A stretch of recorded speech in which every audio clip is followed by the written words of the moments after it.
ముందుగా మీడియా మిత్రులందరికీ thank you so much to supporting cinema always.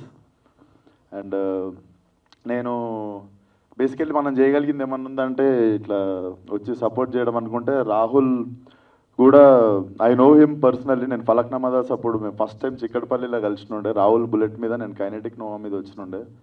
చిక్కడపల్లిలో Vivek Sagar స్టూడియోలో కూర్చొని పాయ సాంగ్ డిస్కషన్లో కూర్చొని ఉండే. So since then I know him and when I saw him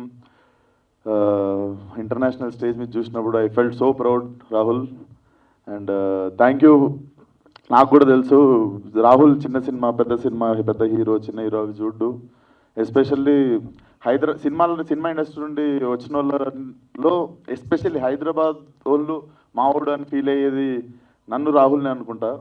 so good to see you Rahul. And cinema విషయానికి వస్తే ఈరోజు ఎందుకు కొంచెం ఎనర్జీ ఎక్కువ ఉంది అంటే, వీళ్ళ నలుగురిని చూస్తుంటే నాకు ఈ నగరానికి ఏమైంది డేస్ అన్నీ గుర్తు వస్తూ ఉండే. సో ఎస్పెషల్లీ అక్కడ కూర్చున్నాను సేపు తెలియకుండా ఒక స్మైల్ వస్తుండే ఫేస్ మీద. చాలా బాగున్నారు బాయ్స్ నలుగురు సినిమాలో చూడడానికి. అంటే గర్ల్స్ కూడా బాగానే ఉన్నారు, అట్లా కాదు, కాకపోతే చెప్తున్నా వెరీ నాస్టాలజిక్. అండ్ మా ప్రొడ్యూసర్ బెక్కం గారి గురించి చెప్పాలంటే, ఆయన ఏదో ట్రై చేస్తాడు, అయితలేదని చెప్పి మళ్ళీ ఒక నలుగురిని పెట్టి ఒక హిట్ కొడతాడు. సో ఇది ప్యాటర్న్ అయినది. సో ప్రేమేష్ కాదల్ కావచ్చు, హుషారు కావచ్చు, ఇవన్నీ ప్రాసెస్ చాలా దగ్గరుండి చూశాను నేను. చాలా మంచి టేస్ట్ ఉన్న మనిషి లవ్ స్టోరీల మీద. మరి ఎక్స్పీరియన్స్ ఎడికెళ్ళి వచ్చిందో తెలియదు నాకు, కానీ మనిషికి జడ్జిమెంట్ అయితే చాలా బాగుంటుంది. అది కూడా ఒక్క సినిమాలో 3-4 లవ్ స్టోరీలు పెట్టి తీస్తుంటారు. సో బాగా డబ్బులు రావాలి సార్ మీకు. అండ్ విక్రమ్, నేను పాగల్ సినిమా అప్పటి నుండి ఐ బీన్ సీయింగ్ బెక్కం గారు అసలు ఊగిపోతుంటారు. రోటీ కమడా రొమాన్స్ అనగానే ఊగిపోతుంటాడు ఆయన. సో డెఫినెట్లీ థియేటర్లో కూడా ఊగిపోవాలనుకుంటున్నాం. అండ్ బెక్కం గారు నన్ను నిజంగా ఫలక్నామా దాస్ డైరెక్షన్ చేయొద్దని చెప్పిర్రు, కానీ ఆ సినిమా తీసిన తర్వాత ఎంత నమ్మిర్రంటే, నాకంటే నన్ను ఎక్కువ నమ్మేది మా ఇంట్లో వాళ్ళు.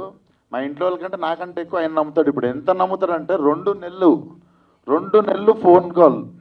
నేను నార్మల్గా ఫోన్ ఎత్తుతా, 2 నెలలు ఫోన్ ఎత్తలే. నేను నాలో లతా మంగేష్కర్ని చూసిండు ఆయన ఒక పాట పాడమని. సార్ ఏంది సార్, నన్ను ఈవెంట్కి రమ్మంటే వస్తా, ఏమన్నా హెల్ప్ చేయమంటే చేస్తా, ఏదన్నా వేరే చేయమంటే, ఆఖరికి సినిమాలో క్యామియో చేయమన్నా చేస్తా, కానీ నేను పాడుడేంది. నేను పాడుడు గురించి మీరు నన్ను ఆయన ఎంత నమ్మిన 2 months ఎవ్రీ డే ఒక 7-8 మిస్ కాల్. నాకేమో ఎత్తలేక నాకేమో బాగా అనిపిస్తలేదు. ఇప్పుడు పాడాలంటే ఫస్ట్ ఆఫ్ ఆల్ గొంతు ఉండాలి, అదేదో ఉంటుంది సార్. అన్నీ చేసిన అదొకటి వదిలేనియండి కొంచెం. సో సినిమాకి బాగా పైసలు రావాలి. All the best to the whole team. Yeah, thank you.